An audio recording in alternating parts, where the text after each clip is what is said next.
The sun rose over the jagged skyline of New York City, its golden rays piercing through the smog-choked air. The city was a shadow of its former self, a sprawling metropolis now struggling under the weight of overpopulation, dwindling resources, and the ever-looming threat of climate collapse. Among the millions of souls navigating the chaos was Captain Elena Reyes, a decorated pilot turned aerospace engineer. She stood on the rooftop of her apartment building, her eyes scanning the horizon. The world below was a cacophony of honking cars, shouting vendors, and the hum of drones delivering packages. But Elena's mind was elsewhere, lost in the stars. Elena had always been a dreamer. As a child, she would lie on the roof of her family's small home in Puerto Rico, tracing constellations with her finger. Her father, a fisherman, would tell her stories of the sea, but Elena's heart belonged to the cosmos. She dreamed of exploring distant galaxies, of finding new worlds where humanity could start anew. That dream had driven her to join the United Nations Space Command, UNSC, where she became one of the most skilled pilots in the fleet. But now, at 38, her dreams felt distant, buried under the weight of bureaucracy and budget cuts. Her life was a balancing act. By day, she worked on the Ares project, humanity's first interstellar spacecraft, designed to explore Proxima Centauri. By night, she cared for her ailing mother, whose health had deteriorated after years of breathing polluted air. Elena's world was one of quiet resilience, of pushing forward despite the odds.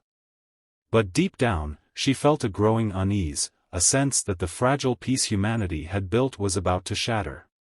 That unease turned to dread one fateful morning. As Elena sipped her coffee, the news broke: an unidentified object had entered the solar system.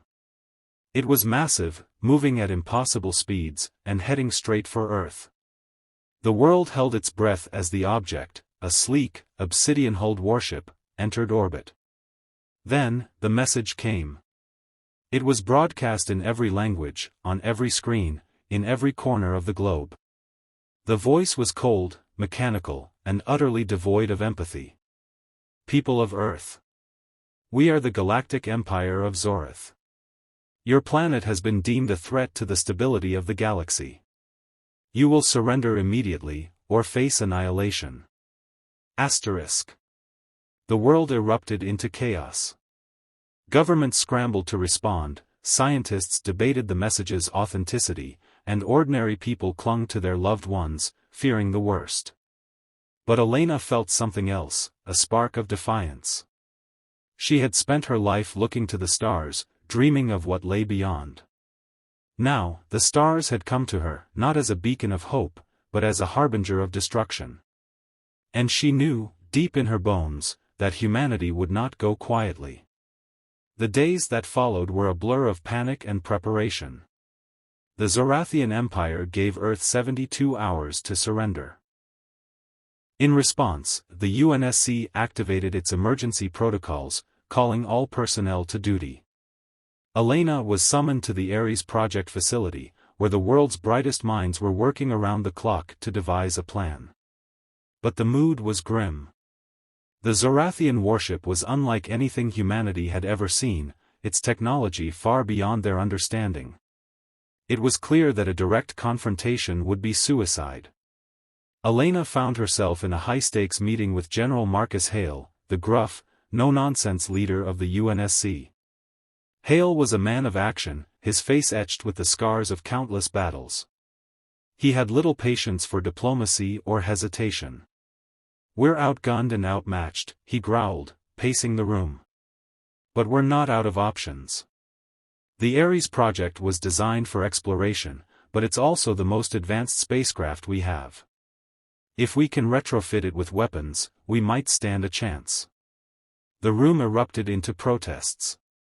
The Ares project was a symbol of hope, a testament to humanity's ingenuity and ambition. Turning it into a weapon felt like a betrayal of everything it stood for. But Elena understood Hale's logic. Desperate times called for desperate measures. She volunteered to lead the retrofit effort, knowing it was a long shot but unwilling to give up without a fight. As the hours ticked by, Elena and her team worked tirelessly, repurposing the Ares' systems for combat. But the Zorathians were not idle. Their warship began deploying drones, small, agile machines that descended to Earth, scanning cities and gathering data.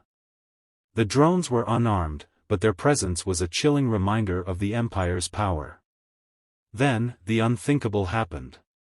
A drone malfunctioned, crashing into a crowded marketplace in Mumbai. The explosion killed hundreds, sparking outrage and fear across the globe. The Zorathians issued a chilling ultimatum. This was a warning. Surrender, or the next attack will be far worse. Elena felt the weight of the world on her shoulders. She had always believed in humanity's potential, in its ability to rise above its flaws. But now, faced with an enemy that seemed invincible, she began to doubt. Could they really win this fight? Or were they simply delaying the inevitable? The retrofit of the Ares was completed just in time.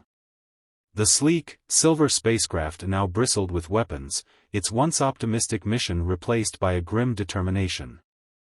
Elena was chosen to pilot the ship, a decision that filled her with both pride and dread. As she suited up, she thought of her mother, lying in a hospital bed, unaware of the battle her daughter was about to face.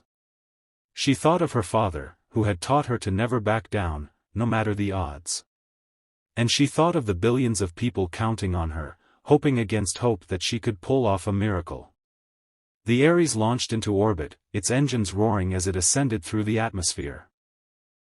The Zorathian warship loomed ahead, a monolithic structure that seemed to blot out the stars.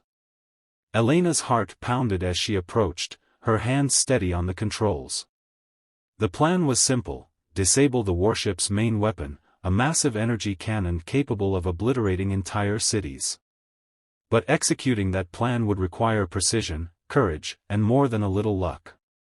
The first skirmish was brutal. The Ares was outmatched by the Zorathian drones, which swarmed around it like angry wasps. Elena's training kicked in, her instincts guiding her through the chaos. She dodged and weaved, firing bursts of energy that sent drones spiraling into the void. But for every drone she destroyed, two more took its place.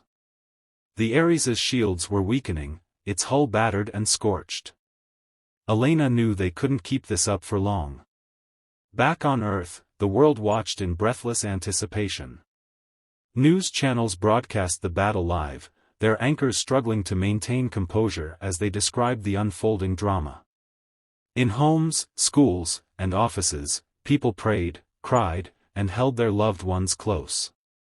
The fate of humanity hung in the balance, and the tension was unbearable.